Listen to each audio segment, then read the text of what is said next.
For those of you who don't know me, my name is Mary Marcy, and I am the president of Dominican University of California, and we are very excited to be hosting this event with a number of groups in Marin County.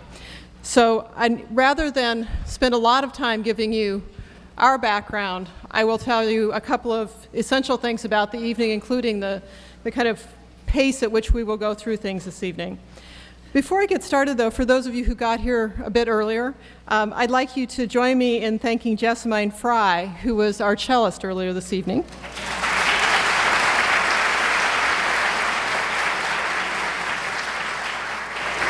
I only heard a few notes kind of wafting over to the green room, but she's with Musicians for the Planet, and we're very thankful. So I was thinking about this evening's gathering in a couple of ways. One of the things that I realized is that it's extraordinary for its grassroots effort. And we talk about that perhaps too frequently in society and think it just means a few friends getting together with good intent. This is a lot more than that. And what I was thinking about was that there are a few times in our nation's history, indeed in the world's history, when people get together and decide that things need to change or they need to be improved. And we know about those times. If any of you have seen the new movie, you know that women were not given the vote, they secured the vote for themselves based on a community movement.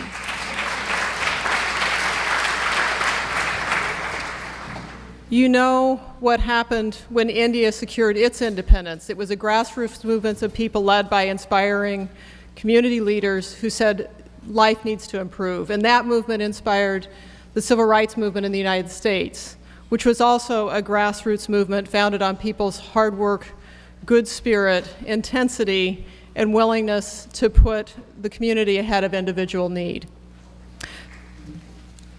So this evening, I believe we're doing something very similar right here in Marin. This is a grassroots movement that we believe can make a difference literally in our world. The organizers, Organizing for Action and Sustainable San Rafael, include 41 partners and supporting groups, and they've worked for 8 months to make this event happen. This event happened as we prepare for Paris and as we think about how to make a difference in our world. The 12 primary partners include 350 Marin, the Marin Conservation League, the Golden Gate Electrical Vehicle Association, Cool the Earth, Citizens Climate Lobby, Environmental Forum of Marin, Resilient Neighborhoods, Sustainable Marin, the Marin School of Environmental Leadership, and Shore Up Marin. Thank you.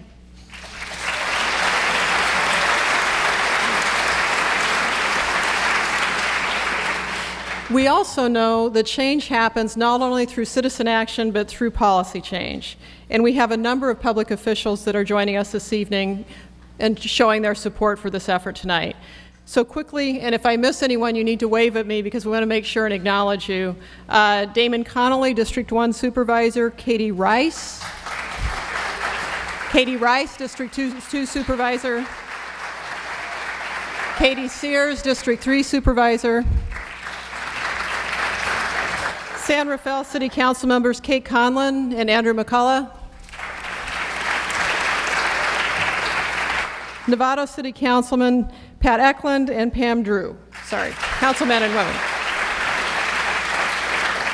Mill Valley City Councilwoman Stephanie Moulton Peters. From the Larkspur City Council, Kevin Hariff. From the San Anselmo Town Council, Ford Green.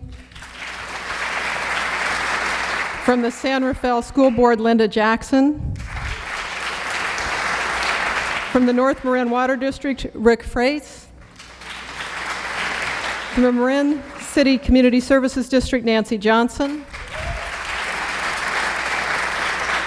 From the Ross Valley Sanitary District, Frank Ager. From the Las Galinas Valley Sanitary District, Megan Clark and Judy Schreibman. And from the Fairfax City Council, Renee Goddard.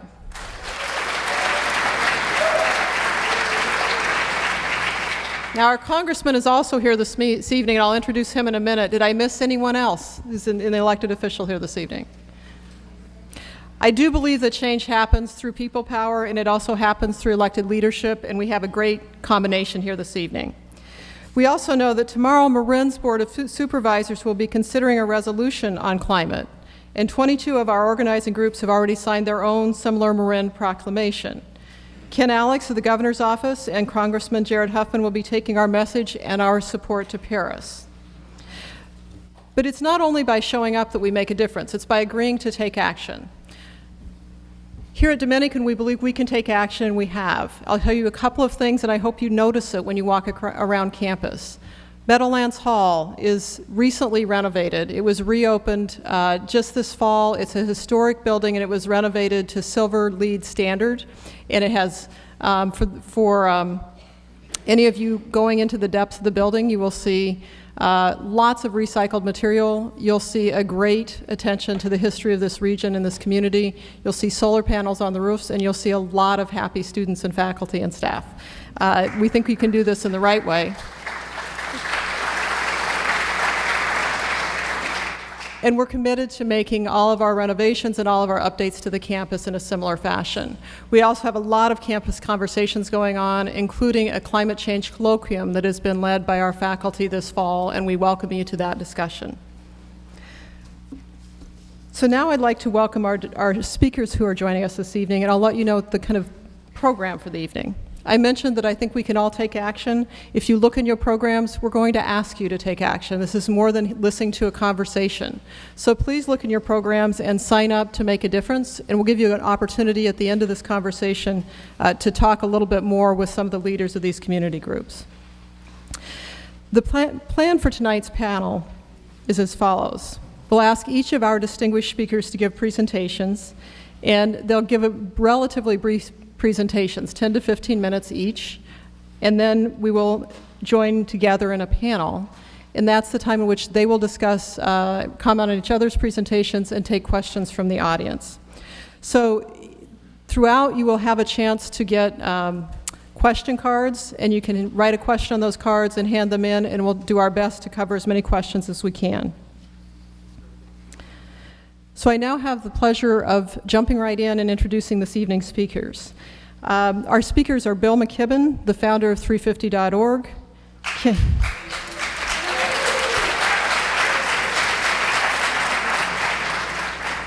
I realized I could take a lot of time by giving long introductions to each of these folks, and I'm literally going to let them speak for themselves. There are brief bios in your programs, but I'm going to just tell you who they are and what they represent. Ken Alex is part of the UN climate delegation, and he's the director of Governor Jerry Brown's Office of Planning and Research.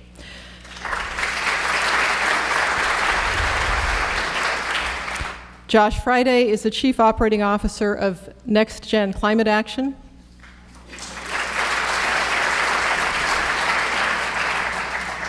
Our congressman has been a leader in this area, is a Democratic Assistant Whip, Congressman Jared Huffman.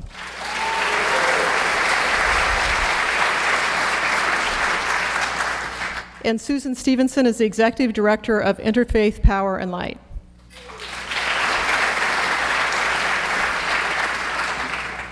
And without further ado, we'll get started. We're going to hear from Bill McKibben on video, and we're all wondering if he's going to talk about Keystone on this video or not. So let's stay tuned.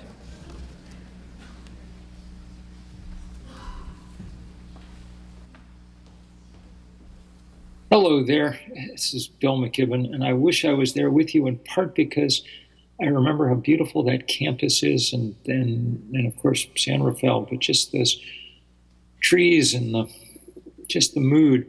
I'm glad that you're there, and I'm glad you're doing what you're doing. And what you're doing couldn't be more important. You guys have figured that out because you've gotten to watch front row seats what it is that's going on in our planet. California has a better sense than anybody else, I'm sad to say. The ongoing drought and the fires that come with it, and the sinking land in the Central Valley, and the crazy rates of asthma now, especially out in places like Fresno, where the smoke from the wildfires is combining with the dust. And one of the most beautiful spots in the whole world. Where I mean, I was born in Northern California and always think of it as, in many ways, my roots. One of the most beautiful spots on the whole face of the earth. Last winter had no snow up there in the Sierras, up where John Muir helped us understand what wilderness was about and the preciousness of this planet. And of course, if California illustrates the problem, California also, in no small part thanks to you guys, illustrates a lot of the solutions. What a year it's been already. The work that you guys did on the wonderfully named SB 350, on Bill 32, maybe most of all on SB 185, making sure that CalPERS and CalSTRS begin, not end, but begin the process of divesting. Those were some of the biggest victories around the world in this climate fight. That can't come soon enough. 2015 will be the hottest year globally. And the kind of effects that you're seeing in California, we now see everywhere around the world, and many of those places not rich like California, so unable to deal with them in even the ways that you can. Tens of millions of people facing starvation right now in the Horn of Africa as this El Nino-fueled drought spreads to that part of the world. As I say, the best of times and the worst of times, and the kind of surge of activity around the world is really inspiring. We head off for Paris in a little while. Paris isn't the game, Paris is the scoreboard. We're finding out how much pressure we've put on over the last few years, and the answer is a lot more than in Copenhagen, where they came away with nothing. This time, no world leader can go home with nothing. They're going to have to force the fossil fuel industry to swallow a little bit of change. But the answer also is that we won't come home with enough. The scoreboard will show us still heading for a world 3 or 4 degrees warmer. And so we badly need to keep fighting. We keep talking about not the road to Paris, but the road through Paris. You guys are doing amazing work. 350 Bay Area, 350 Marin, all your colleagues and compatriots and frontline communities. I mean, that's one of my favorite parts of the world to work in and to be in and to get to visit in, because you've got, such diversity from the beautiful mountains and coasts of Marin to the very gritty but beautifully organized cities like Richmond, to the great progressive and intellectual powerhouses that are San Francisco and Berkeley and Oakland. It's no wonder that change is starting to come. No wonder that you're beginning to produce leaders like Kevin De Leon, or get old lions like Jerry Brown up and doing the right thing. We need more of it. We need to stop fracking in California. We need to get yet more divestment. Every bit of that helps, as you can tell. We're up now to portfolios and endowments worth $2.6 trillion divested from fossil fuel. We need to keep holding accountable the fossil fuel companies that got us in this mess. And I'm sure that you all have read in recent weeks these new exposés of what Exxon knew and when. They're enough to boil my blood. But I hope you also have some moments, even amidst all the destruction and all the hard work, to get out and bear witness to the beauty of the world that's still around us. You live in one of its most beautiful corners, and it will never be more intact than it is now. So one of our jobs is simply to recognize that, and to be out there in that world a little bit, paying heed to its great beauty and integrity and power. The beauty of that world and the beauty of the people in it. That biodiversity mirrored by the great diversity in human communities. This is an astonishing planet. And you there on the Pacific edge, you have a great sense of that astonishment. Our job is somehow to keep it alive for the people who will come after us. Thank you so much for all you're doing in that regard.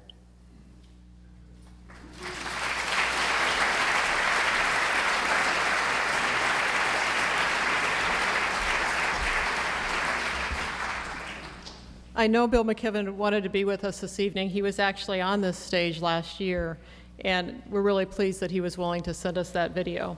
And I don't know how many of you were thinking this when I was listening to him, but it was wonderful to take my morning hike, which I usually do for exercise in the mornings, and be able to hike in the rain this morning. It felt very good. I'd now like to invite Ken Alex, who's a UN climate delegate and the director of Governor Jerry Brown's Office of Planning and Research, to come and share his thoughts.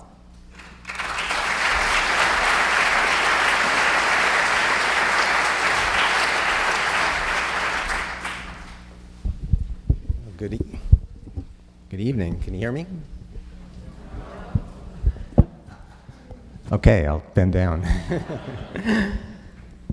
Okay, that's better? Okay. Well, thank you for being here. Apparently there's nothing to do on Monday night in San Rafael. No, it's really extraordinary to see 800 people taking their Monday night, being here at Dominican University and sharing it as a community to talk about and to hear about really, as the governor has taken to call it, the greatest existential threat to our planet. So, California is standing by itself the world's 8th largest economy. That means that of the 195 countries that are gathering in Paris starting on November 30th, California's economy is larger than 186 of them, but California does not have a seat at that table. So what do? Well, we have chosen sort of, I guess I would call it a two-pronged strategy. First, domestically, we are taking action across the board and have the most comprehensive climate program and greenhouse gas emission set of efforts of anywhere in the world. And second, I will talk a little bit about, even though we're not a country, sometimes we like to think we are, and I'll talk a little bit about our foreign policy. Unfortunately, the main issue with our foreign policy is Congressman Huffman's, some of his colleagues, of which I do not certainly include him, are somewhat difficult to deal with. But let me talk about what we're doing in California, and then talk a little bit about our international effort. So the governor, in his inauguration, his 4th inauguration address, talked about climate and 5 pillars of action. We have a goal under the governor's executive order to reduce greenhouse gas emissions 40% from 1990 levels by the year 2030. That's 15 years from now. Right now, we are above 1990 levels.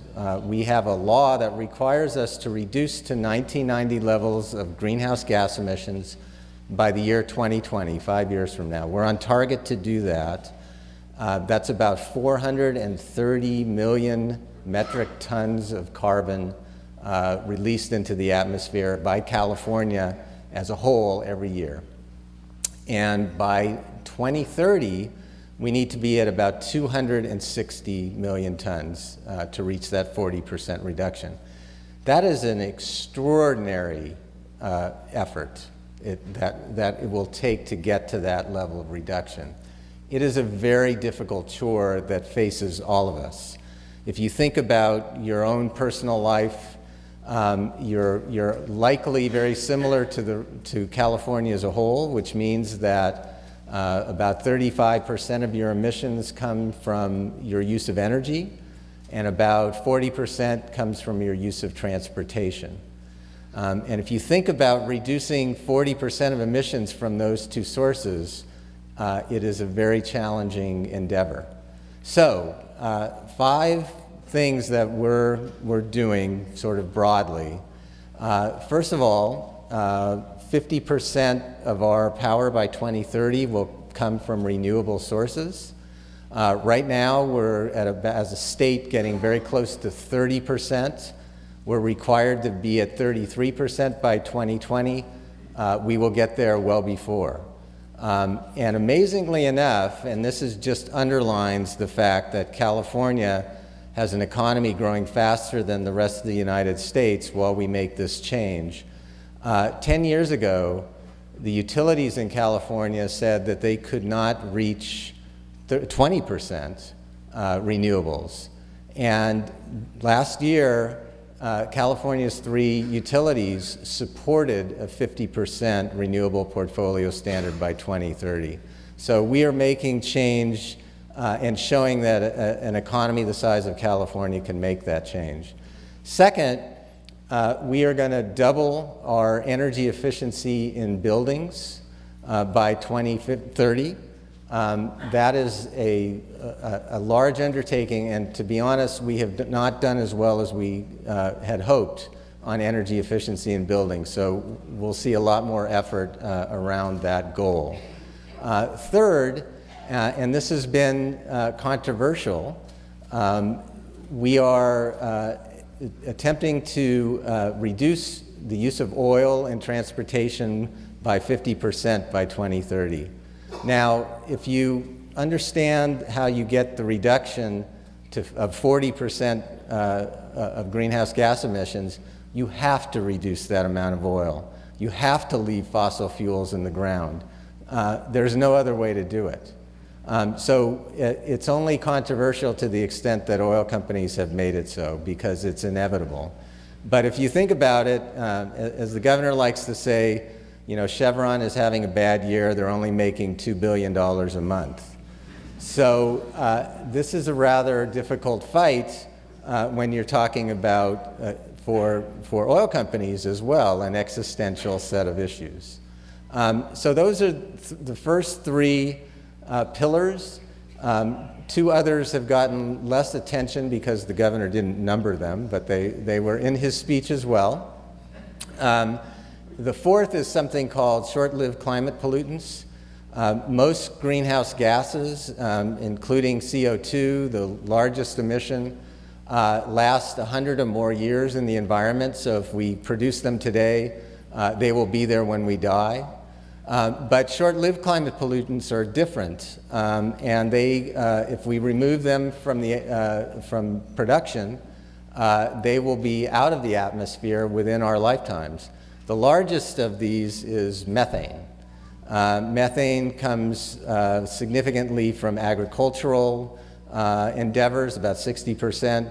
Some of it comes from landfills, and some of it comes from oil and gas operations. We can make very big strides with methane, and we have a reduction goal of about 40%. We also HFCs, which are refrigerants.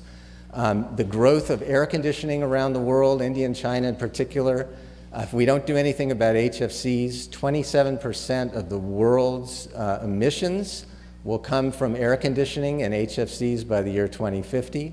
So there are alternatives, and we're working on that internationally as well as nationally. And black carbon, which is also particulate matter, where California has been the world leader, reducing our black carbon by 90%, and we're going to reduce it another 50%. So, and then the final 5th pillar of our domestic effort has been around working and natural lands. Right now in California, particularly with the fires that we've had this year, working lands and natural lands are sources of emission rather than sinks.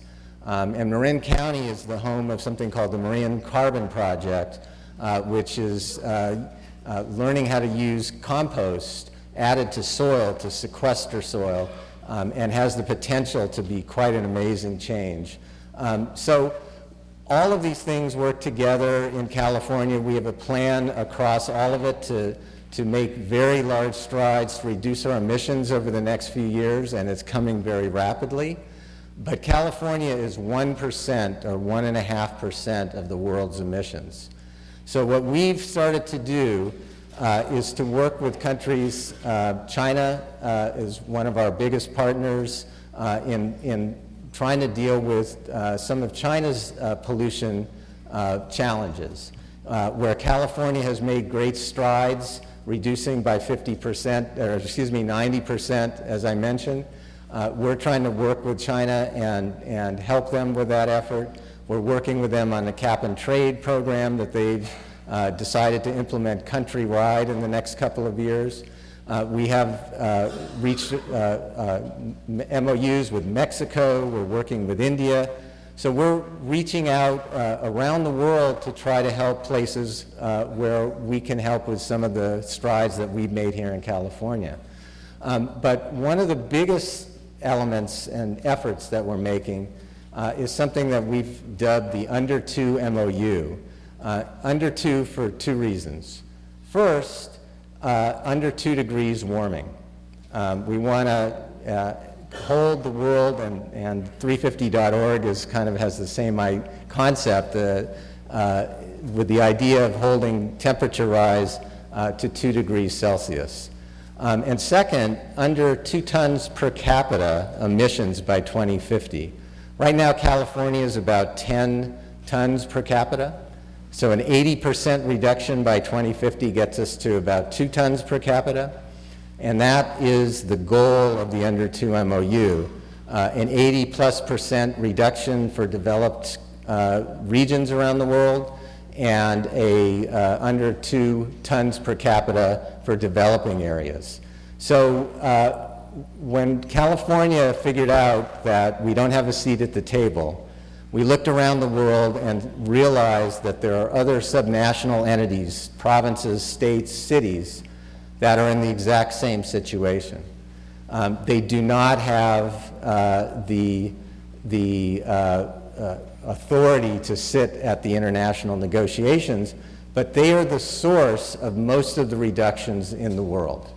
And there are places like California that have much higher ambition than the international community.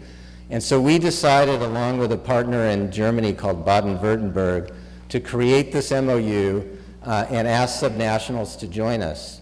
So to date, we have gathered 53 jurisdictions from around the world, representing $14.8 trillion of GDP, making this entity the second largest GDP behind the United States in the world if you combine us together, representing 600 million people, developed and developing areas, rainforest states, African states, the biggest industrial states in Europe, and a number of states in North America and Canada and the United States. And thank you.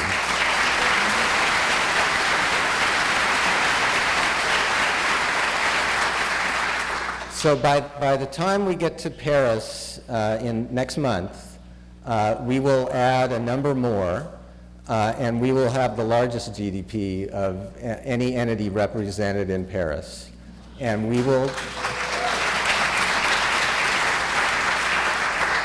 it's sometimes nice to be California, and we will get to say to the world that we need more ambition. We need more ambitious targets. We need a way to increase our targets if they are insufficient.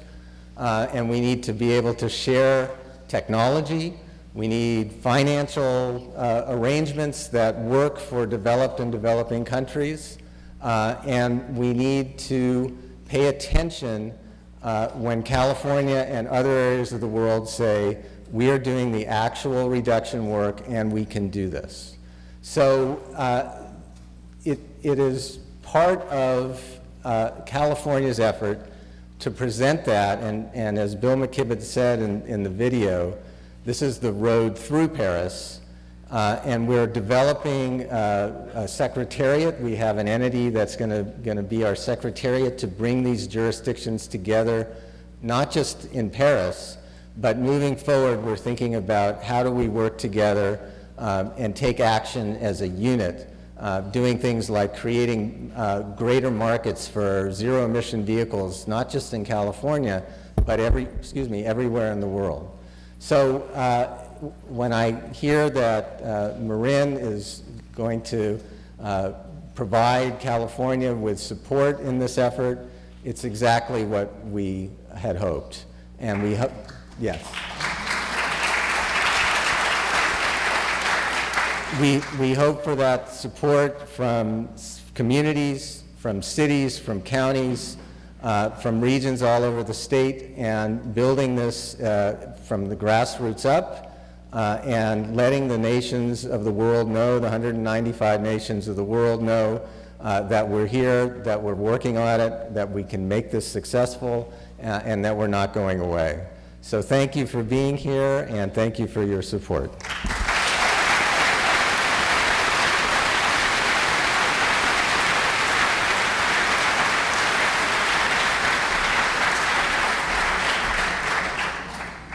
When I mentioned grassroots movements and I mentioned policy, I should have mentioned the intelligence and the creativity to lead, including developing your own foreign policy if you need to. So now I'd like to ask Josh Friday, the Chief Operating Officer of Next Gen Climate Action, to come and share his thoughts.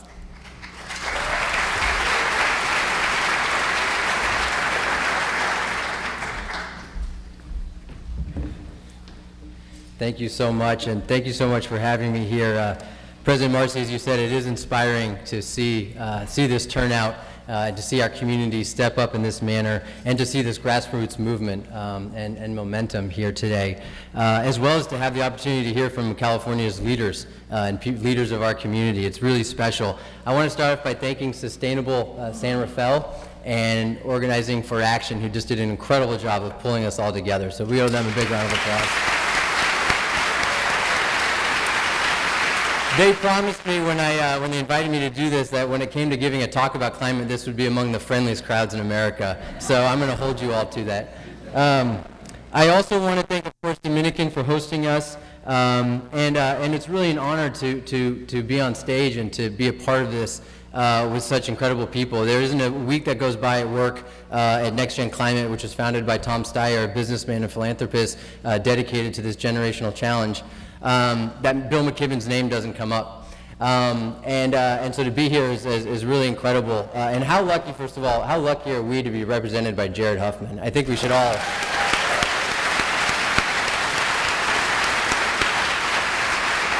And if Tom Steyer was here, he would thank you, Jared, for being such an important and effective champion for climate and such a wonderful representative of our area. So thank you so much. Lastly, I was told that there's some Dominican students. Are there any Dominican students here? If you're a Dominican student, can you stand up? We owe you, all you Dominican. Let's acknowledge our students here because you are the future.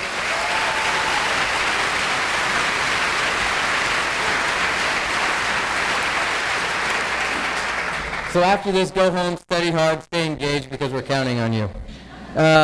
So I was asked tonight to talk about whether climate can be a top issue in next year's election. And there's no doubt that we have momentum. With this year's Clean Power Plan, the Pope's encyclical on climate, last week's rejection of Keystone, which was awesome. Now we're getting fired up. And upcoming activity in Paris, things are absolutely moving in the right direction. And we really believe that. The question for us, though, is are things moving fast enough? And what do we need to do to accelerate the politics of this issue to create the political space so people like Congressman Huffman can do what he would actually like to do, which is to prevent climate disaster and promote prosperity for all Americans? And to answer this question, we believe that we need to do three things. First, ensure that climate change is part of the conversation and that candidates and politicians talk about real solutions. Second, aggressively frame the economic and health benefits of climate action. And third, drastically broaden the coalition of those calling for a clean energy economy. So first, the conversation. To change the politics of this issue, we need to change the political conversation around climate. And that means first by changing how Americans think about it. And by Americans, I don't just mean those of us in the room attending a climate talk on a Monday night. It also means changing how politicians talk about it. We need a political conversation in this country that is focused on climate solutions and clean energy and not pointless debate about established scientific fact. Fortunately, though, in the last couple of years, we have seen the conversation shift. In 2013, when Tom founded NextGen Climate, we had just come off a presidential election, you may remember, in 2012, where climate was rarely discussed or debated by either side. And the president, although a Democrat, you might remember, was also promoting an all-of-the-above energy strategy, including clean coal. At the same time, Republican politicians were competing over who could be more hostile to climate science. Then, in 2014, after the environmental community spent almost $100 million in the midterm elections, a drop in the bucket compared to the oil industry and Koch brothers, but nonetheless an unprecedented amount for our side, Republicans started to backtrack ever so slightly with, of course, their priceless 4 words, "I'm not a scientist." And now in 2015, the conversation has evolved further. The president has taken bold steps to reduce greenhouse gas emissions and has done what many of us have waited years for by taking what was once a done deal in Washington, the Keystone Pipeline, and instead said no to dirty energy and yes to a clean energy future.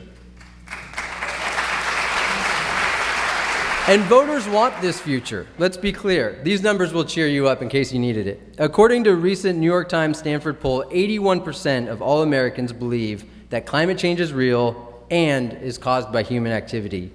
And 2/3 said that they were more likely to vote for political candidates who actually campaign on fighting climate change. Another recent poll, even more encouraging, showed that 72% of Republicans and 68% of conservative Republicans support accelerating the development and use of clean energy.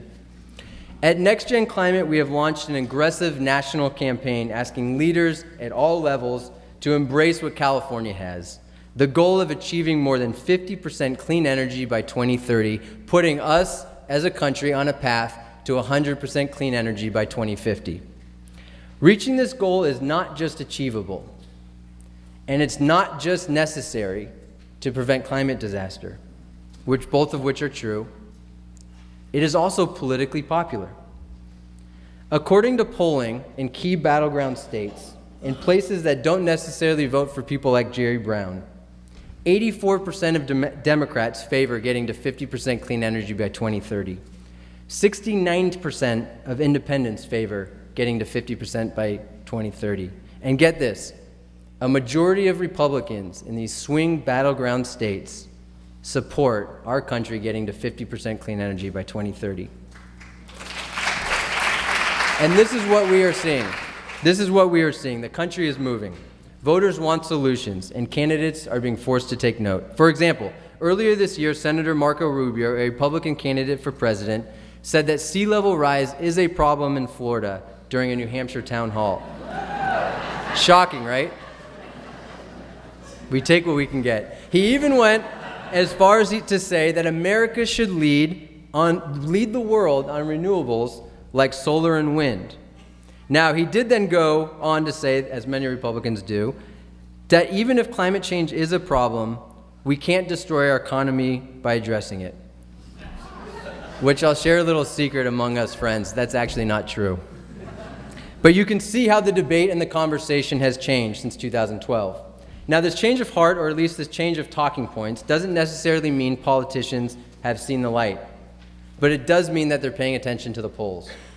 So what does this tell us about how we make sure climate is a central issue in 2016? We must use this polling and momentum and turn it into actual votes and actual action by voters in key battleground states, where the candidates are paying closest attention during the election, and where they all, just like Senator Rubio in New Hampshire, visit dozens of times between now and Election Day. So to be successful, we must make climate a kitchen table issue in these states, the states that matter the most. And we do it by making climate change first and foremost, and this is important, first and foremost, not just an environmental issue. Because as we know at its core, climate change is a human issue. Tackling climate change is about creating good-paying jobs for working families. It's about ensuring our kids can live healthy lives. And it's about creating a more just society where we all prosper and where we protect the most vulnerable among us. Climate change is our greatest challenge, yes, but it is also one of our greatest opportunities. It's one of our greatest opportunities to create jobs, to strengthen our economy, and to lead the world, and we need to tell that story.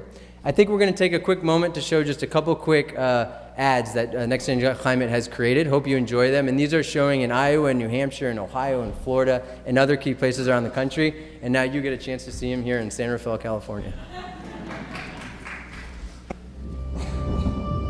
Dear world, we are presently witnessing a disturbing warming of the climatic system. As often occurs in periods of deep crisis, we are tempted to think that what is happening is not entirely clear. Politics and business have been slow to react in a way commensurate with the urgency of the challenges facing the world. Many things need to change course, but it is we, humans, above all, who need to change. We need to see that what is at stake is our own dignity. Leaving an inhabitable planet to future generations is first and foremost up to us. Let ours be a time remembered for the awakening, the firm resolve to achieve sustainability, and the joyful celebration of life.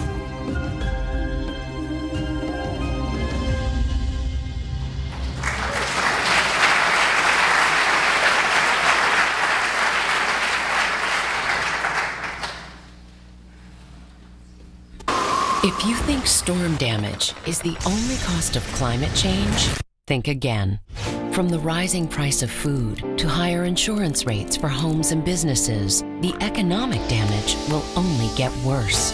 But with American-made clean energy, we can save money on electricity and spur innovation to create new businesses and jobs. It all starts with 50% clean energy by 2030. So, what are we waiting for?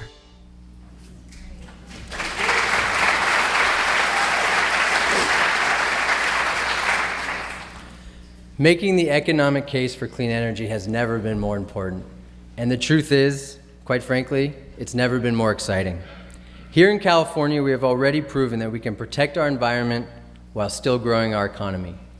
And today, Next Gen Climate released a first-of-its-kind report, so you get all the breaking news here, conducted by ICF International, demonstrating that implementing a real path to decarbonization will, 1, boost our economy, 2, create millions of American jobs, 3, raise household disposable income, and 4, actually lower energy bills. The detailed report, which you can read on our website, shows that by increasing energy efficiency and investing in clean energy, the economy will add more than 1 million net jobs by 2030, and up to 2 million jobs by 2050, including as many as 1.2 million jobs in the construction sector alone as a result of building wind farms and solar power systems and modernizing existing buildings and infrastructure. It also shows that by reducing emissions 80% below 1990 levels by 2050, the United States would also increase our GDP and save American families over $40 billion in their electric bills in 2050. Now, in politics, we call those good talking points. But we also don't need to project into the future to make our economic case. Currently, there are twice as many as Americans as employed in our solar industry than in coal mining. Think about that dramatic change for our economy and our country in such a short period of time. Tom Steyer often likes to point out that solar is creating jobs 20 times faster than the broader economy. And 1 out of every 78 jobs created in America is a solar job. And that's happening today.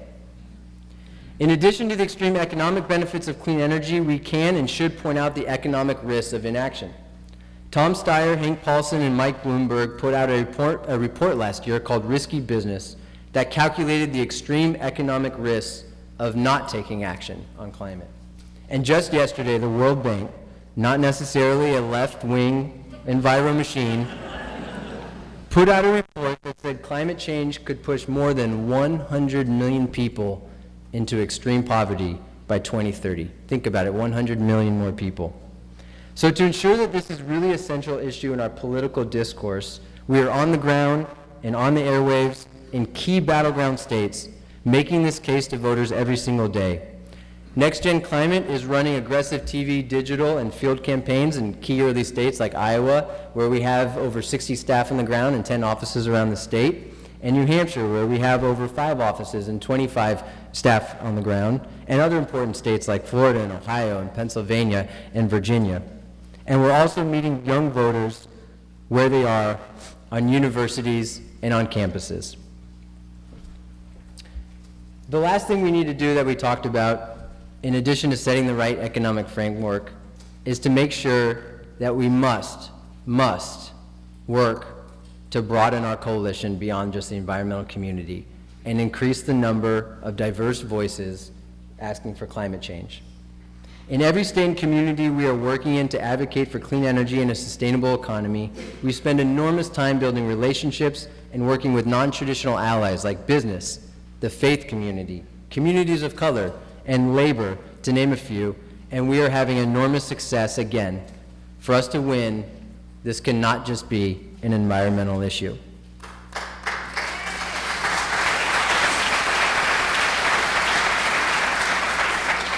I'll finish by saying this. You don't have to live in Iowa or New Hampshire or Ohio to help us make this a top issue. And I'd ask everyone in this room, in addition to signing the action cards that you were all given, to visit nextgenclimate.org and sign on to our 50 by 30 campaign. We need your help. We are confident that climate can and will be a top issue next year. Because at the end of the day, climate change is not just our greatest challenge, it's also our greatest opportunity. And everyone here knows that. This is a challenge America was built to solve, and it's the kind of opportunity we will always have taken advantage of. And there's no doubt that together we will do it again. Thank you.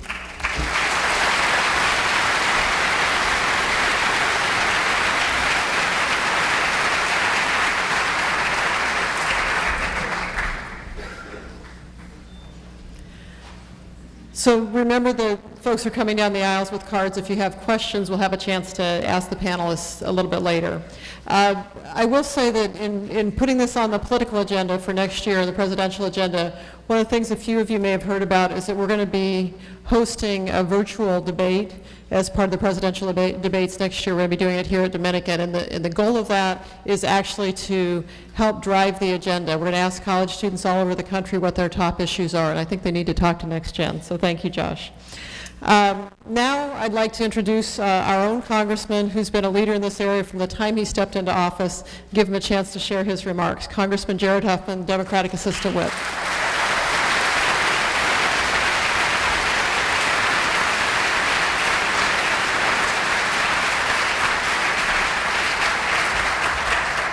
Well, thank you, President Marcy, and how great to see all of you.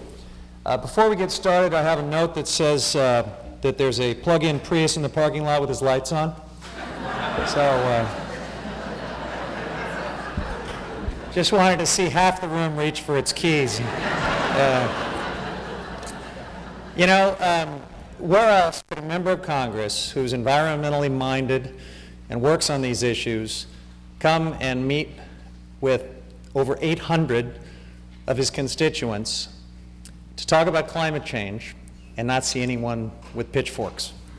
I've got it pretty good, and there's no better place to be discussing the challenges and opportunities of climate change than here in the Bay Area, where we are so used to pushing the envelope on forward-looking energy policy, and of course here in California, where we're setting the national agenda in so many ways, as you just heard from Ken Alex.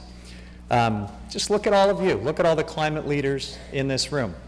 Look at Marin Clean Energy and Sonoma Clean Power. Look at the kind of leadership we have at the state level with AB 32, now SB 350, and more. decades of careful policy making that has improved our energy efficiency and dramatically expanded our use of renewables, all while sustaining one of the strongest economies in the world. And we all know it. California's sustainability policies routinely influence other states, the nation, and the world. So I think that the right way to think about next steps on climate change goes like this: California to Congress to Paris. That description happens, I'm happy to say, to define my travel itinerary for next month as well. I have been invited by Democratic leader Nancy Pelosi to join a congressional delegation to the UN Climate Conference. It's going to be, yeah. I'll see you there, Kent. Yeah. It's going to be a whirlwind. We're going to finish our final votes of the week, get on a plane to Paris, participate in as much of the conference as we can, and then rush back before Congress begins session again the following week. But I really wanted to be part of this delegation for two reasons. First, this is such an important moment, I think, for the climate movement. It really does feel like we're on the cusp of breaking through. And the second reason is, unfortunately, I really need to be there to help provide a counterweight to some of my colleagues who are going to Paris explicitly to disrupt and undermine climate negotiations. Now, some of you may have seen the recent Time magazine poll a couple weeks ago showed that the number of climate deniers in America is at an all-time low. So that's the great news. The bad news is that all the remaining climate deniers are in Congress.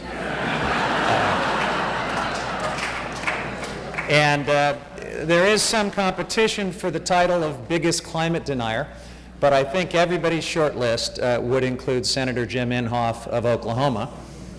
I won't tell you the usual story of how this last winter he came to the Senate floor with a snowball to prove that global warming isn't happening. I have a new one for you.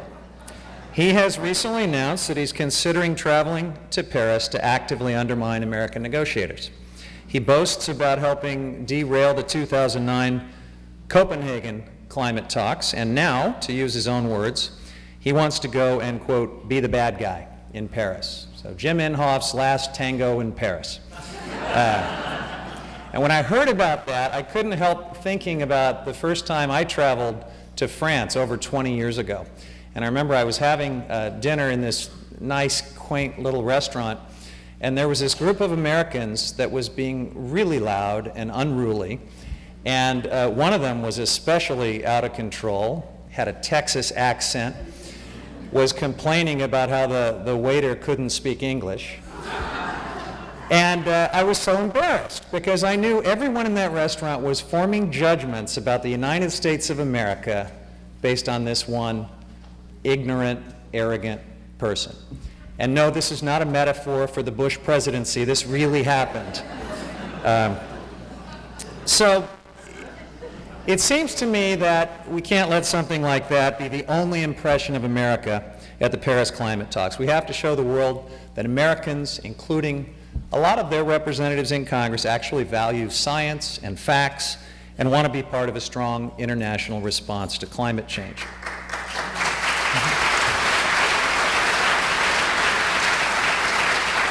But nevertheless, it is a serious challenge. Senator Inhofe is not just any senator. He chairs the Senate Environment Committee. Over on the House side, one of his counterparts is a gentleman named Lamar Smith of Texas. He chairs the Science Committee, aggressive climate denier, just as much as Jim Inhofe. Under his leadership, we have to call it the Science Committee. So the leadership of the majority party in Congress right now, I'm sorry to say, has literally put folks like this in charge of key committees in order to shut down any progress on climate change. And that's why when I saw the advertised title for my remarks tonight, Can Congress Put a Price on Carbon?, I realized that we're probably asking the wrong question. Of course, Congress can put a price on carbon, but the leadership of this Congress isn't going to do it. If that's the only question that we ask tonight, the answer is no. My speech is over. We can all get in our Priuses and go home. But I suggest that we ought to be asking two broader questions. The first, would be what can we do within the political constraints as they exist today to continue making progress on climate change? And second, how can we change the political situation so that we can do a lot more, including beginning to put a price on carbon? As we think about those questions, I think it's important to recognize that we have got an awful lot going for us. The debate over global climate change is essentially over. People are convinced we won. Extreme weather events, like the historic drought we've been experiencing in California, are focusing public attention in a very real way on this issue. And the latest polls show that despite billions of dollars that the fossil fuel industry has poured into sowing doubt on this subject, the American people recognize that climate change is happening. Meanwhile, major corporations are signing President Obama's American Business Act on Climate pledge. From Walmart and General Motors to Autodesk here in Marin, to more than 80 other companies, we have commitments from corporate America to support a climate change agreement in Paris. These are household name businesses agreeing with President Obama that we need a low-carbon, sustainable future, and that's a big deal. So is the fundamental shift in power generation that's taking place right before our eyes. You heard a little bit about it from prior speakers, but this trend towards renewables and away from fossil fuels is happening way faster than anyone had projected even just a few years ago. Last year, for the first time, there were more renewables in terms of installed new power generation than fossil, both in the United States and around the globe. Globally, we invested last year $270 billion in renewable energy. Global energy experts project that this trend will only accelerate, with renewables comprising half of total energy, not just new installed capacity, in 15 years. Remember the old line we always heard from those opposed to global climate leadership, that China would never follow our lead? Well, guess what? China is actually leading the way on renewables. They're spending twice as much as the United States and the European Union combined. But that's not to say that the United States is a slouch. We're doing pretty well. Over the first 6 months of this year, solar energy alone made up 40% of all new electric generating capacity in the United States. So there is a sea change underway. And one reason for it is that the cost of renewable energy continues to plummet. This is another trend that is only going to continue. According to a recent study by Lawrence Berkeley National Labs, not exactly a liberal think tank, the average price of utility scale solar in the United States is now 5 cents a kilowatt hour. That's a 70% decline since just 2009. Wind is even cheaper. Utilities around the country are snapping up this affordable, renewable energy because it's the best deal for their ratepayers, and it happens to be good for the planet at the same time. And there's also a major shift going on in the way the international community has approached the conference in Paris next month. And it reflects a very intentional strategy by President Obama, Secretary Kerry, and their team to avoid repeating the mistakes of Kyoto. They understand that it doesn't help us or the planet to have a very ambitious treaty signed in Paris if there isn't real buy-in and a real commitment to action from all the countries, both big and small. And that's why you've seen so much advance work done between the United States and so many other countries, including just 2 weeks ago, when you may have noticed there was a joint presidential statement between the United States and China, under which each country commits to, quote, move ahead decisively to implement domestic climate policies and achieve a global low-carbon transformation during the course of this century. That kind of progress is a big deal when you consider that China's greenhouse gas emissions dwarf our own. Now, in recent months, we've also seen greenhouse gas reduction targets released by a whole host of other countries: India, Brazil, South Korea, Mexico, Indonesia, and the European Union. In fact, according to a recent NRDC analysis, the countries who've already released carbon emission reduction plans as part of the lead-up to the Paris summit account for more than 90% of global carbon emissions. Our American climate envoy, a gentleman named Todd Stern, who's been traveling all over the world to help line up some of these agreements, testified in the Senate last month that these plans represent a momentum-building drumbeat. This momentum is real, and it is a game changer politically and strategically. when China and the European Union and all of these other countries are stepping up with real commitments to reduce greenhouse gases, the favorite old canard of climate deniers, the fact that the United States can't lead because none of the other countries will follow, well, suddenly that just goes up in smoke. And perhaps most encouraging, it's not just commitments from national governments. There's all sorts of subnational climate action too. California, of course, is one of the greatest examples. But even at the local and regional level, our mayors, our water districts, clean energy programs, and sustainable businesses are pushing the envelope. We have so many examples here in my district, the 2nd District of California. But one of the ones that I'll just share with you, I got to celebrate this year. It involves the Sonoma County Water Agency, which is our largest regional water wholesaler and provider. Back in 2006, the Sonoma County Water Agency, realizing it was the largest energy consumer in Sonoma County, set a very audacious goal to run a carbon-free water system by 2015. And earlier this year, I got to be there with them and speak at the celebration. They achieved that goal. And now they're moving on.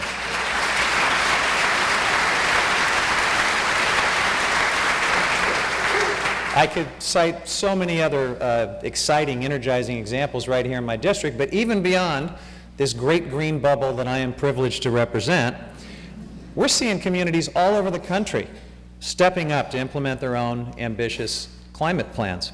So the city of Philadelphia, for example, now tracks and reports both municipal and citywide greenhouse gas emissions, and they will release a climate plan this month in anticipation of the Paris conference.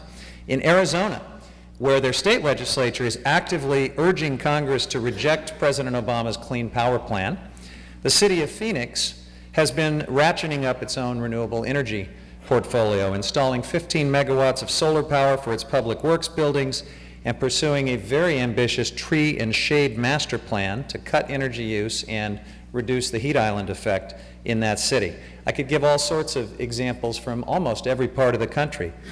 20 years ago, after the UN treaty was negotiated in Kyoto, it was attacked here in the United States with the slogan, "It's not global and it won't work." Well, this new climate diplomacy is global, it's also local, and it will work.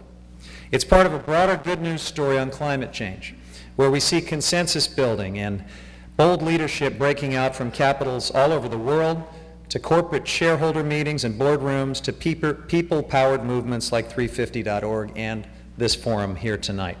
It even includes our secret weapon, the guy that drives around in that fuel-efficient Fiat, Pope Francis, he's galvanizing global support on this issue from a perspective of his faith, and he's making incredible headway.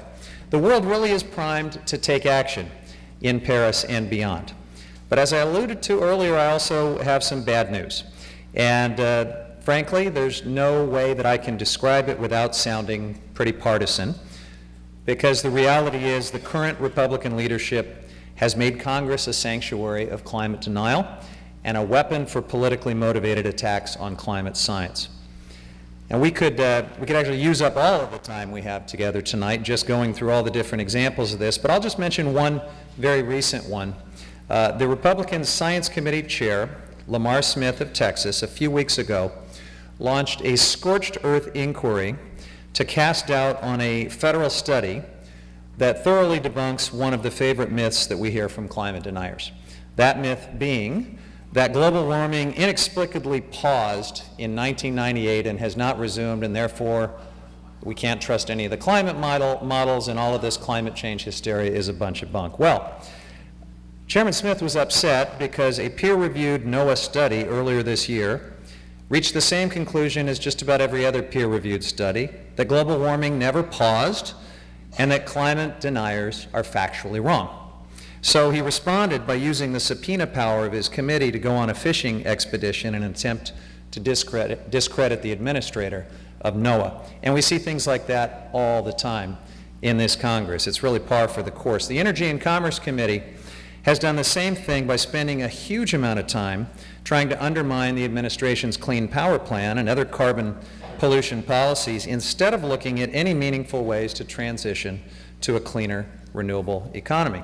The Natural Resources Committee, on which I serve, has ignored my repeated request to have real hearings on climate change, what it means for our environment, for our oceans, our infrastructure, our water supplies, our public health, or how we can better manage our public lands to actually sequester carbon and help reduce greenhouse gas emissions. Instead of this, we have hearings that ridicule and seek to embarrass federal officials who try to incorporate climate change into their policies and decisions. The truth is, we are the only major democracy in the world that allows a climate-denying party to hold the majority of the legislature. But our predicament's actually worse than that. Not only do other countries not put climate deniers in charge, no other party in any democratic country actually embraces climate denial. So to my Republican friends, I hate to tell you, the leadership of your party has not only left you, it has left every other conservative party on the planet. Take Canada and Australia. Both have major conservative parties that, like our own, love their domestic fossil fuel industries. Tar sands in Canada, coal in Australia. That's where the similarity ends. The conservative parties in those countries have actually considered the evidence and accepted the proposition that their countries should take action on climate and clean energy. Their positions don't go nearly far enough, but it's a huge difference from what we see here in America. And here in America, it's not just Senator Jim Inhofe and Congressman Smith leading the climate denial charge, it's the whole GOP leadership structure. All of the presidential candidates, Senate Majority Leader Mitch McConnell, who has actually taken to personally urging states to ignore the Clean Power Plan and violate the Clean Air Act and litigate. He's actually gone international with this, warning other countries against striking climate deals with the United States. So much for partisan politics ending at the water's edge. A recent political science paper that looked at 9 different countries' conservative parties summarized the situation like this. The U.S. Republican Party is an anomaly in denying anthropogenic climate change. So that's the reality, folks. This is a party that is very different, and to my Republican friends, I wish you luck in bringing your party back and regaining some common sense. We need that from the Republican Party. The country needs that. But right now, it's pretty grim. That does not mean that we're going to give up. So the question is, what can we do? Well, I suggest 3 things. And the first is, we have to defend what this administration has already accomplished or set in motion by way of climate leadership. The biggest of those is the Clean Power Plan, which was finalized in August. This plan is the first ever national carbon pollution standard for existing power plants. When it's implemented, it's going to put us on a path to a 32% reduction in carbon pollution by 2030. It is a huge deal. And guess what? It didn't even require an act of Congress. It used existing authority under the Clean Air Act. Now, it is being challenged in court. Again, Senate Majority Leader Mitch McConnell is urging states to challenge it and ignore it. And on almost every must-pass piece of legislation in this Congress, there is a Republican rider that tries to block it or defund it or undermine it in some way. So we're going to have to stay vigilant and continue to defend this important forward progress. The second one is the Keystone decision. Huge, huge decision.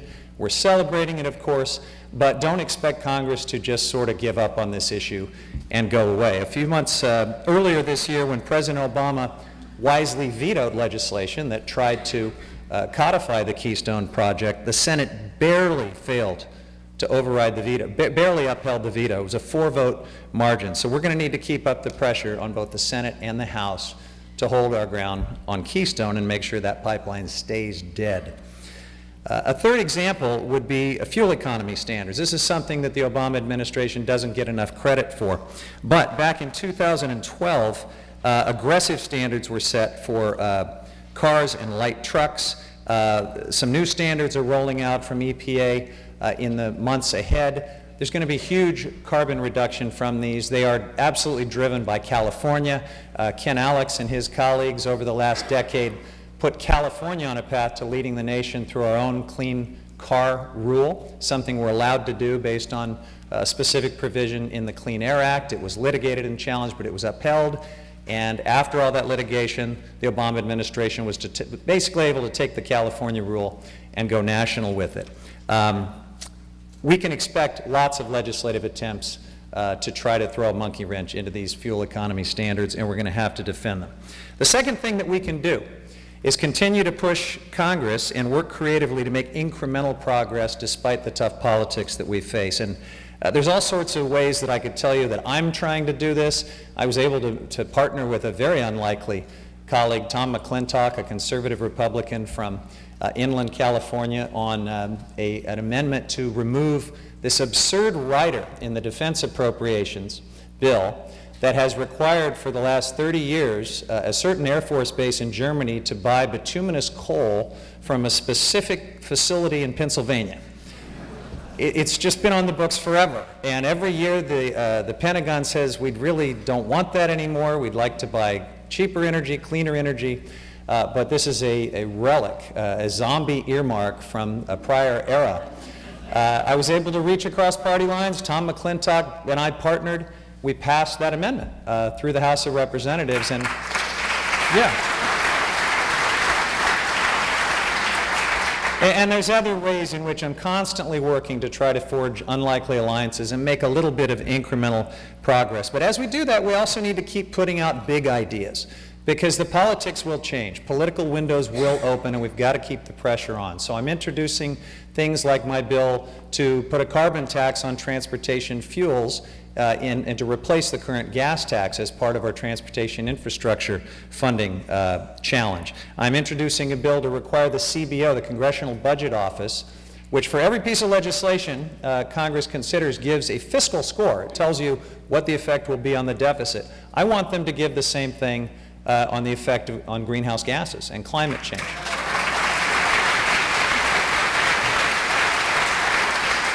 So I have a bill to do that, and it should be no surprise that I haven't had a hearing on that bill. I haven't had a vote on that bill, but I'm going to keep pushing, and we've made a little bit of progress, because a few weeks ago you may have noticed there was a Republican bill to lift the 40-year ban on crude oil exports, a really bad idea that I opposed vigorously. But as part of that debate, I proposed an amendment that would at least require the Department of Energy to report on the greenhouse gas emissions caused by increased crude oil exports. I expected that to be opposed and probably defeated, but for some reason, maybe because it was late at night, maybe because people wanted to get on airplanes, the Republican floor manager accepted my amendment, and it became part of this really terrible bill that is going to lift the cap on exports. So we got to keep trying, and sometimes good things will happen. The last thing I'll mention that we can and ought to do is to play the long game. We've got to change Congress. We've got to create the conditions for the next president and the next Congress to put our good ideas into action. That means winning elections. That means doing the kinds of things that Josh Friday and Next Gen Climate are doing and that he talked about earlier. The fact is, the House of Representatives is only going to vote on stuff that the Speaker allows to come up for a vote. We've seen the last few years what that's probably going to mean. So who has the majority? Who gets to become Speaker really, really matters. When Nancy Pelosi was Speaker, the House of Representatives raised fuel efficiency standards. It strengthened building efficiency laws, expanded renewable energy incentives. She even established a freestanding committee focused on climate change. And of course, the House passed a bill to put a price on carbon, the Waxman-Markey climate bill. Now, it created a cap and trade program, and I realize there's lots of folks here that would prefer a more straightforward approach to carbon pricing, a fee and dividend approach, or a carbon tax. Yeah? Those are great ideas, and we can and should consider them once we can wrest that gavel back into the right hands so that we can actually have hearings and vote on these things. But the point is, under Nancy Pelosi's leadership, it was a whole different agenda, and that's why it really matters which party is in the majority and who holds that gavel in each house. We have to win some elections. The stakes are just as high in the presidential race. I don't have to tell you the difference between someone like Hillary Clinton or Bernie Sanders, who are going to build on the leadership President Obama has shown, and almost any of the Republican candidates. The Clean Power Plan, if any of them are elected, gone. Fuel efficiency standards, absolutely gone. And they're going to appoint a whole bunch of new federal judges, and they'll be the ones deciding the litigation that challenges the Clean Power Plan and probably challenges any agreement that comes out of Paris. So the stakes are very high. elections matter, and we have to include that as part of our response. I want to close on a more hopeful note that perhaps offers some mitigation for my harsh words about the American Republican Party a little bit earlier. You know about the Freedom Caucus. This is the band of about 40 House Republicans who ousted John Boehner as Speaker and who have led us into one fiscal crisis after another. What you may not know about is a smaller but much smarter caucus within the Republican conference. It's led by Chris Gibson of New York. And he has brought about a dozen other Republicans onto a resolution recognizing climate change and calling for action. Let that sink in for a second. To have Republicans who are sitting members of Congress recognize climate change and acknowledge that something needs to be done about it, that is a huge deal.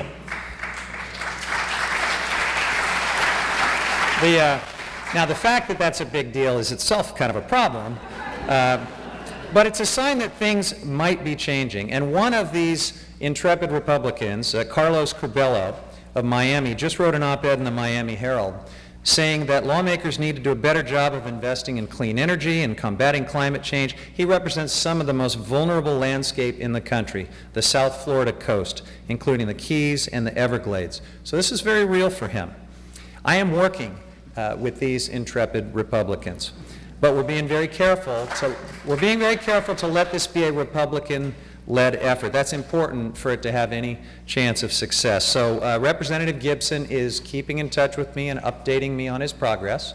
And we've agreed that when he gets as many Republican colleagues as he can on the resolution, he's going to have me go out and get an equal number of Democrats so that there is some parity, and we will introduce this resolution as a bipartisan measure and see what happens. I wanted to share that with you.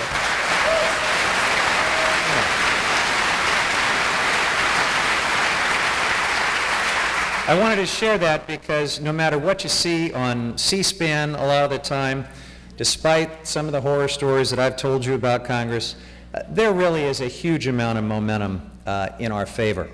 We definitely are on the right side of history, and I believe we're on the cusp of major breakthroughs in addressing climate change, and that forward momentum is even beginning to be reflected in that last bastion of climate denial, the current Republican Congress.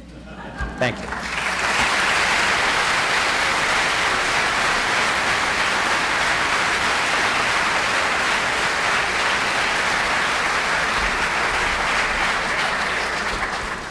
Since we're getting ready for the holidays, I'm reminded that we always think about Thanksgiving and other upcoming holidays and family gatherings, and everybody always talks about that crazy uncle that you have in the corner. We have James Inhofe instead as a nation. But fortunately, we have people like Jared Huffman that we know are going to be in Paris counterbalancing that. So thank you for your leadership, Congressman. We have one more speaker, and then we're going to have a chance to have a panel and get to your questions. Susan Stevenson is the Executive Director of Interfaith Power and Light. Susan.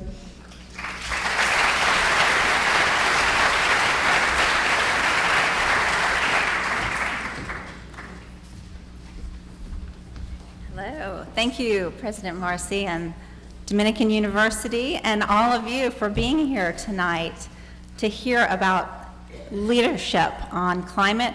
All of you, and Marin County has been a great leader already, so thank you for not just sitting back on your climate laurels, but coming out to hear about how to do more. So the organizers of this event asked me to talk about this question, can moral passion lead to climate action? My answer is an emphatic yes. In fact, I think it's essential if we're going to have lasting, meaningful change, which entails creating a whole new relationship with the earth and how we live on it. I also base that answer on history.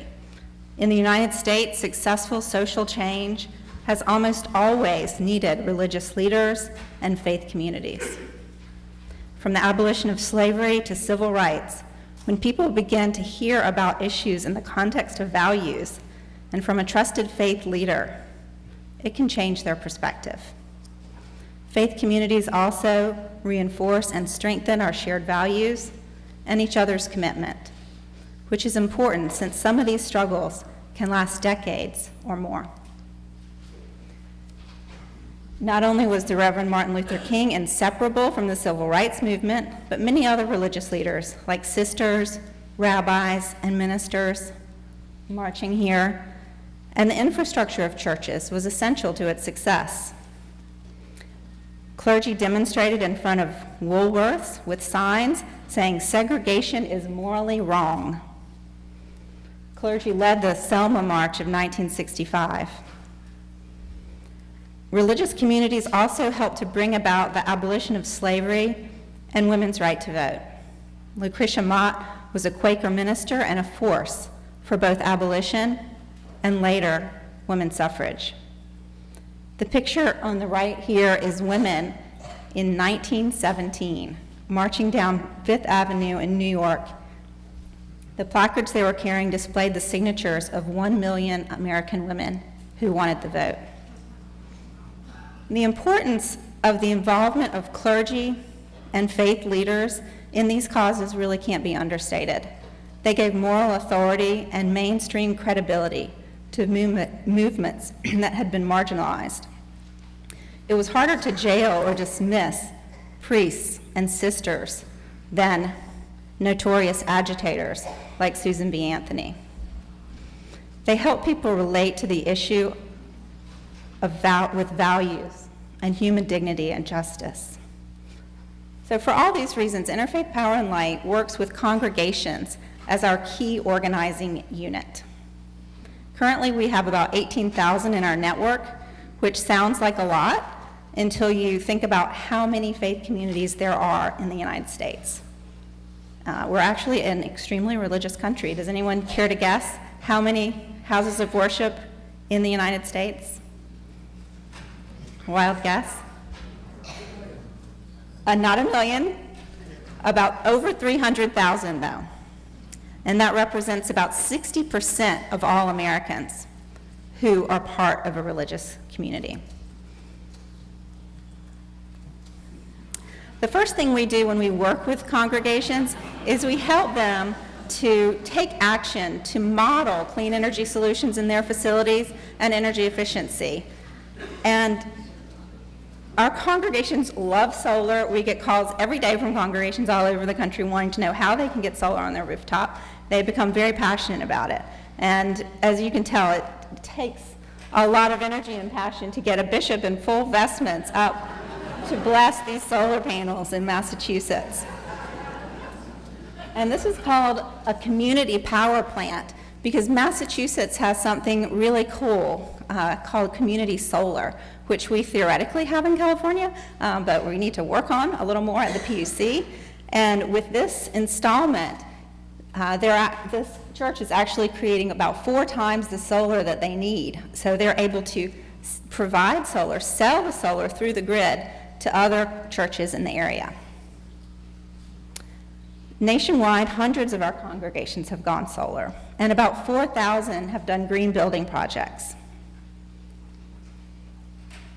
Right here locally, St. Stephen's in Belvedere has solar on the rooftop. What you may not know, unless you've flown over, is that it's in the shape of a cross. And right here at Dominican, Meadowlands Hall, I believe, is LEED certified. Over across the bay in Oakland, we have Temple Sinai as an active member congregation, and many Jewish congregations all over the country are part of IPL.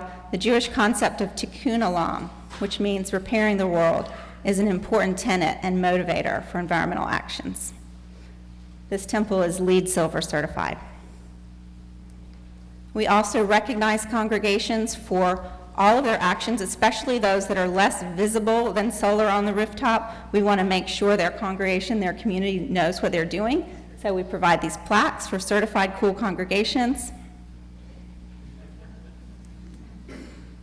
And internationally, in the developing world, faith communities are at the forefront. These Buddhist monks in Cambodia are protecting forests by patrolling them to stop poaching and illegal logging. Here they're actually ordaining a tree as a monk. Not only does that send a message to the would-be logger that there are grave karmic consequences to cutting that tree down, tantamount to killing a monk, but it also sends a message that I think a lot of us share, a feeling that a lot of us share whether we're Buddhist or not, that there is a sacredness in nature. There's a sense of divinity, even in a tree. Even a tree can be a monk. We know that climate change is hurting poor people in vulnerable places most of all. That's why it's such a moral imperative that we act. This Mexican family was in the path of Hurricane Patricia, which hit mostly rural areas. And it's not only the impacts of climate change that's an inequitable killer. Fossil fuel pollution wreaks more havoc in poor communities, among the elderly, children, people with respiratory problems. Chinese air pollution levels are famously bad. They're also demonstrably shortening lifespans. Over 7 million people a year globally die from air pollution. So how do we involve the poor who are most impacted but did the least to cause this crisis? That's a good question, and one that I'm glad our organizers here are asking of us. We have an opportunity to do that through our congregations. We have multiple income levels of people attending congregations, working together.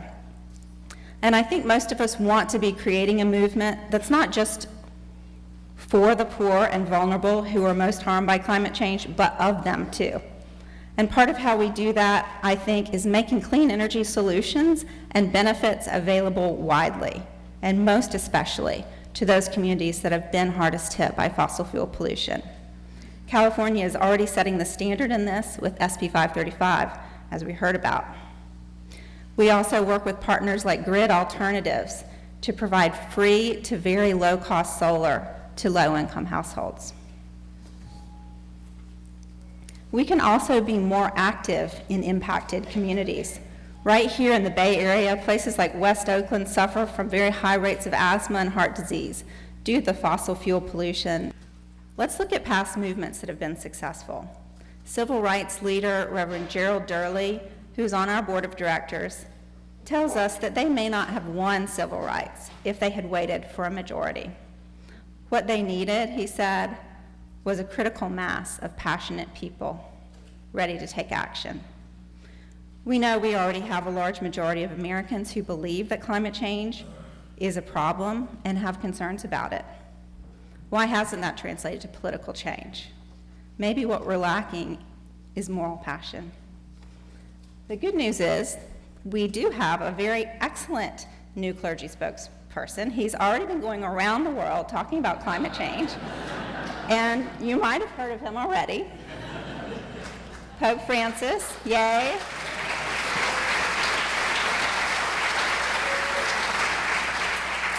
So could Pope Francis be a game changer? Could he be our Martin Luther King for climate? He has global credibility and is probably one of the most popular and beloved people in the world right now. He also doesn't shirk from speaking truth to power and calling for radical change. Right now, he's using his platform to lay out a passionate and savvy case for climate action, clearly aiming to influence the UN climate talks. A new report pulls from 8 years of survey data tracing the relationship between religious affiliation and belief in global warming, and found acceptance of the facts of global warming are up for Americans of all religious beliefs. Pope Francis has influenced this change demonstrably, with 15% now saying they are more convinced that global warming is happening and that they should act due to the papal encyclical. That's a pretty big chunk of people. Not only that, but the hardest to reach religious constituency, the evangelicals, support for action on global warming is up 16% from spring to fall to 65%. This is a breakthrough.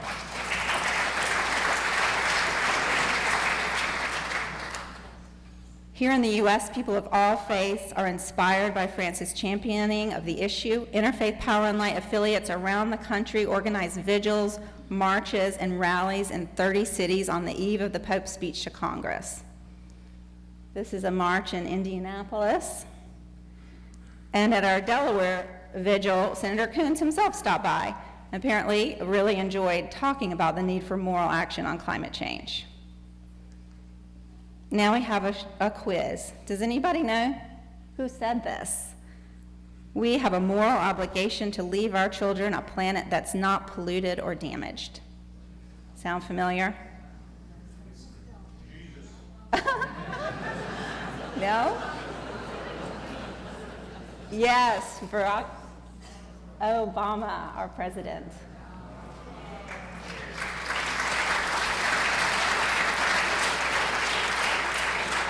Over the past several years, President Obama has really embraced the moral message in his speeches. And I think that's because the moral message is a powerful political message.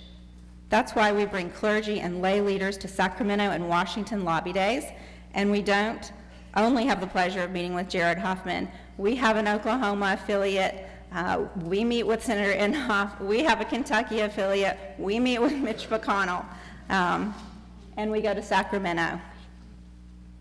This is our Los Angeles delegation, and here are our Alaska folks in front of the Hart Senate building. And I couldn't finish without showing this one, a great example of grassroots organizing success. Analysts also credited the grassroots movement with changing the president's thinking on this issue. This has been a very long struggle, but it's worth remembering at the outset that many people thought Keystone was a lost cause. That's why this win is particularly sweet. So now you're all wondering, how can I be part of this moral movement for climate action? If you're a part of a religious congregation, good news, please sign up with California Interfaith Power and Light. If you are already a member, get involved with our newly forming Marin Working Group.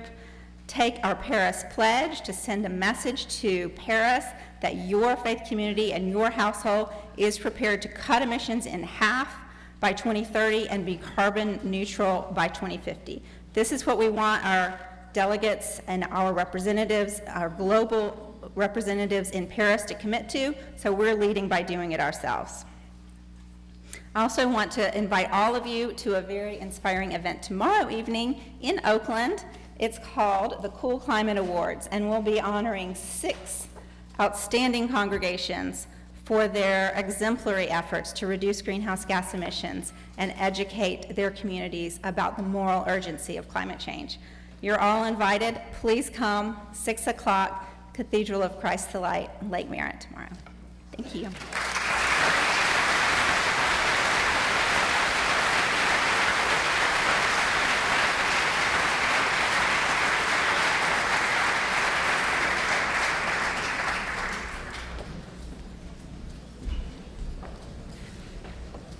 Thank you to Susan, and we'll now shift to the Q&A section of the evening and have a chance to answer some of your questions.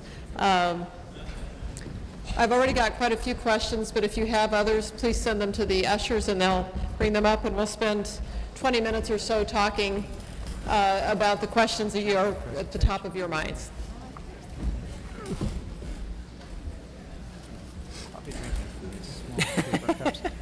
Here, do you want mine? You're taller than I am. That's okay. All right. So I have a few questions that are for specific panelists, and so I'll start with those, and then we'll open it up a bit more broadly. The first for Ken Alex. Will California continue the tax rebate for electric vehicles, or better yet, increase it? Yeah, very timely question. So the tax rebate for electric vehicles will continue. There is about to be a cost or income cap. There has been a lot of criticism for $100,000 Teslas getting a rebate. And so there's going to be some change to that, but the rebate itself is continuing. Great. And Congressman Huffman, some conversation about the Trans-Pacific Partnership, and specifically, how does that partnership and other trade deals, how do they have the potential to impact our domestic and international climate action? Well, the Trans-Pacific Partnership is not going to help any of the things we're talking about on climate change. This agreement is actually completely silent on climate change. It's been purged of any provision that might have been able to use trade commitments as a way to enforce climate agreements, which is very unfortunate. That happened at the request of Republicans in Congress. There's a sort of a related piece of legislation pending in Congress, the customs bill, that includes an even worse provision. It would, if passed, prevent any future trade deal from having anything at all on climate, and obviously we're going to have a big old fight about that as it goes forward. The last thing about the TPP is it could be worse than just neutral. It could be affirmatively bad on climate in at least this respect. It probably has the effect of requiring the United States to start exporting liquefied natural gas, which of course will create even more demand for fracking and fossil fuel production here in the United States.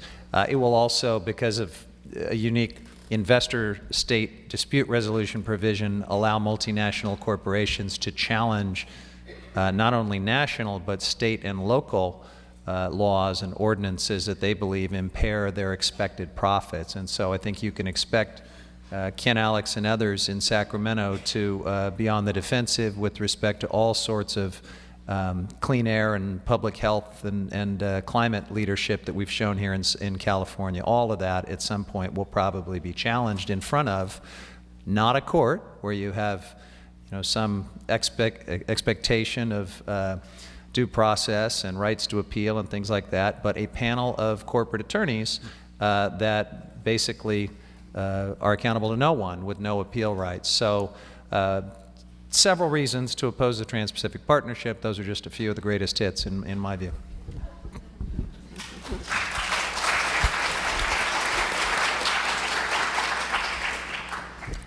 So question that's not directed specifically to panelists. I'm wondering, Josh, you talked quite a bit about alternative energy, so maybe we'll start with you, but let others chime in. The question is whether increased nuclear energy should be or is on the table as a way to reduce carbon emissions, and what your thinking is about that. So we, and this, is this working? Is this on? Yeah. Thank you. It's an interesting question for me personally. I was stationed in Japan with my family when I was a lieutenant in the United States Navy when the earthquake, tsunami, and nuclear disaster happened. And within hours of the first nuke blowing, my wife, who was 3 months pregnant at the time, was evacuated, and I was sent out to the ship with the admiral to oversee the entire humanitarian aid and disaster relief effort at a time when we thought we were hours away from evacuating all of Tokyo, which only has about 20 million people. So this is obviously something, an issue that is hard and affects humans in a very real way, and I've seen that. Our organization and Tom Steyer's has been very clear that any path forward for trying to hit the goals that we should have for clean energy and renewable energy in this country should not include new nuclear. So.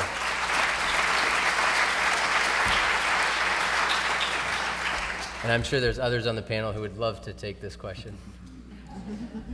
I agree. Okay, the next question, Ken, is for you again. It's about California and fracking. It says, how can California claim to be a global climate leader while it continues to allow fracking?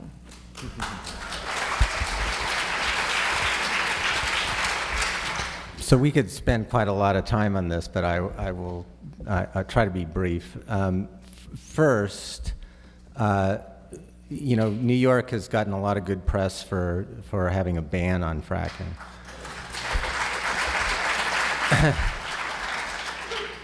California does not use the form of fracking that New York banned. That's number one. Number two, the latest estimate of frackable oil in California is minuscule. So at least the new form of fracking, there's historic fracking that's somewhat different. So Those are 2 points. The third is Californians drive 332 billion miles a year, and that actually requires some oil. So there is some need, until we phase it out, to have oil. If fracking cannot be done in an environmentally appropriate manner, then it should be regulated to the point that it can, and if it still can't, then it should not occur. And that's the approach that California is taking without an outright ban.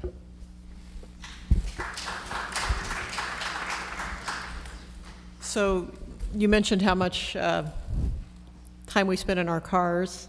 So one of the next questions is about public transport.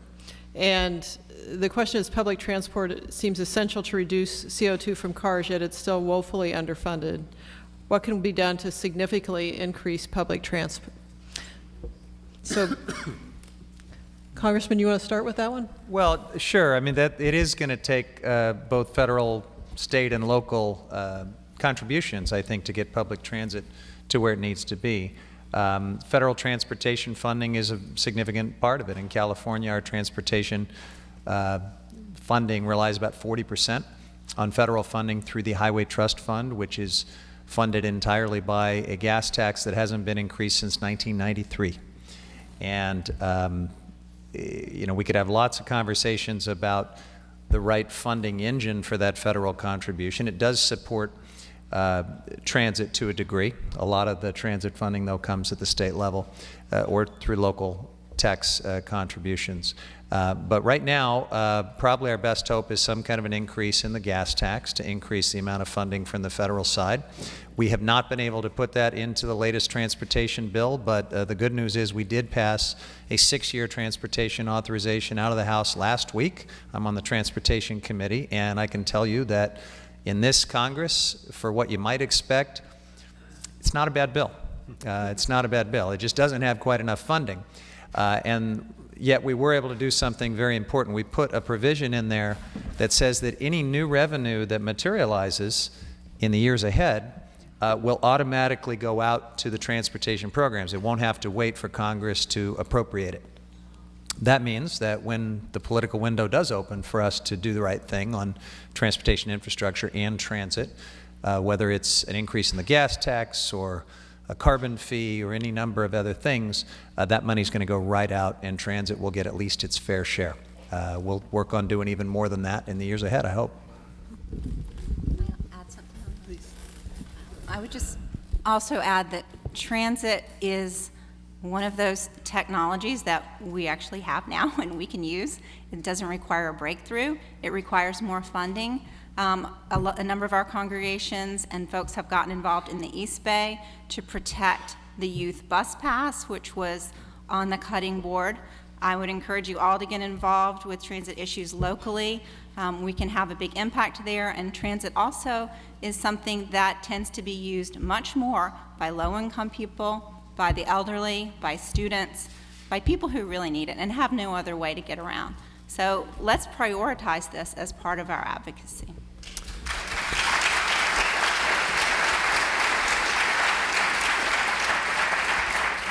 So I agree with all that. There is a pretty big shift being undertaken in California, and as usual, California is leading the way in a lot of this.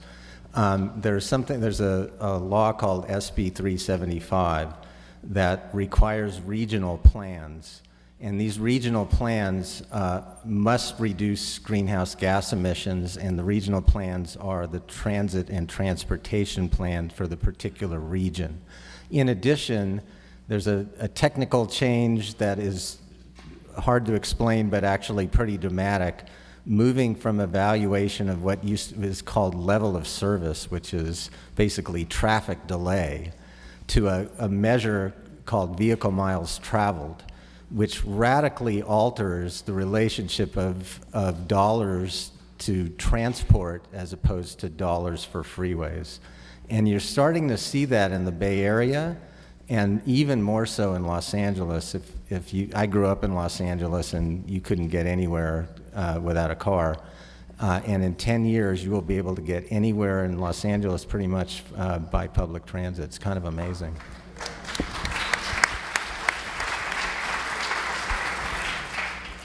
So I think this is our last question for this evening, and I want to, I think somebody's channeling Bill McKibben a little bit here.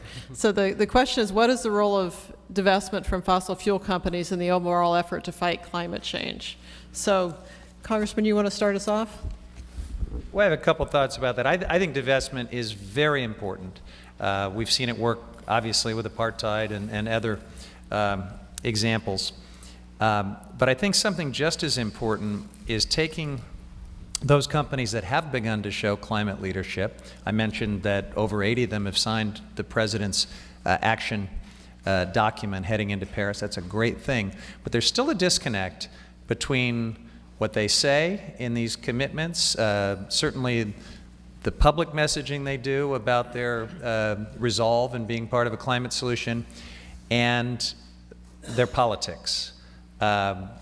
Almost across the board, even leading edge corporate citizens on climate change are still supporting folks in Congress that are the worst climate deniers.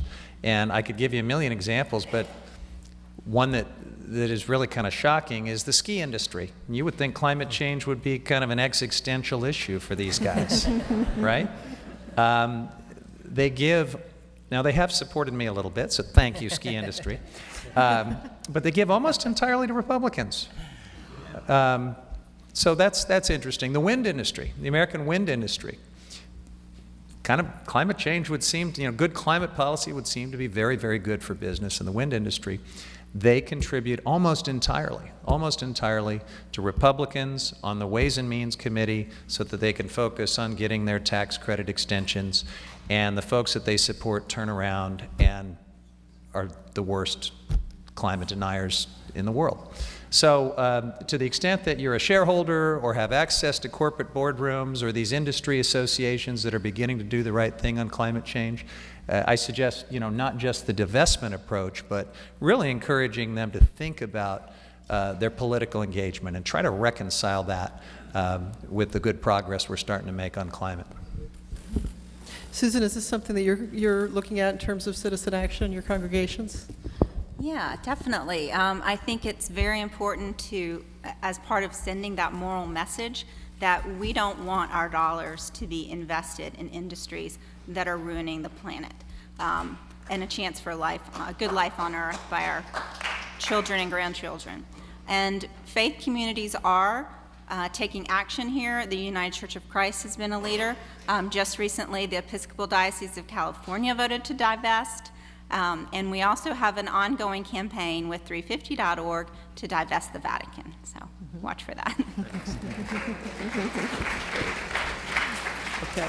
Go ahead. So I'm a two-time Berkeley Cal grad, so of course I'm for divestment, and think it's made a big difference. And Tom, the founder of Next Gen Climate, is also on the board of Stanford, which is taking leadership on this issue. And I think one of the things that, in terms of citizen action, that we've been so encouraged by with this issue, and I think everything that Congressman Huffman said is true in terms of how we move forward. But what's been so exciting is how young people, how millennials and people on campus across the country have been activated by this issue on their campuses and have really felt empowered to push this issue and to push it in their schools and in their universities and with their parents.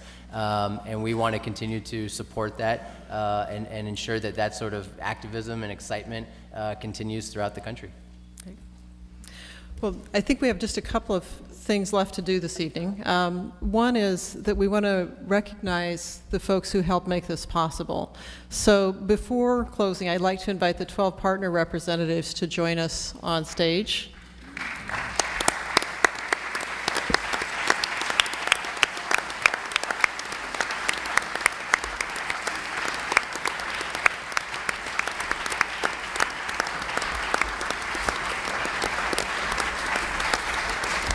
So we said this evening was not only about getting informed, but taking action. So along with the action in your programs, we invite you to come up on stage. They're going to stay around for another 30 minutes to show you how you can get involved. You can link to groups online at leadonclimate.org.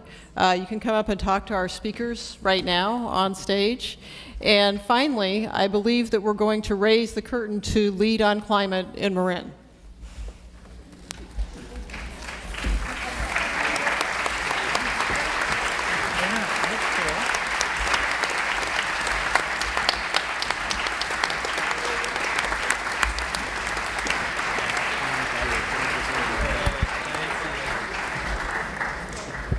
So feel free to come up on stage.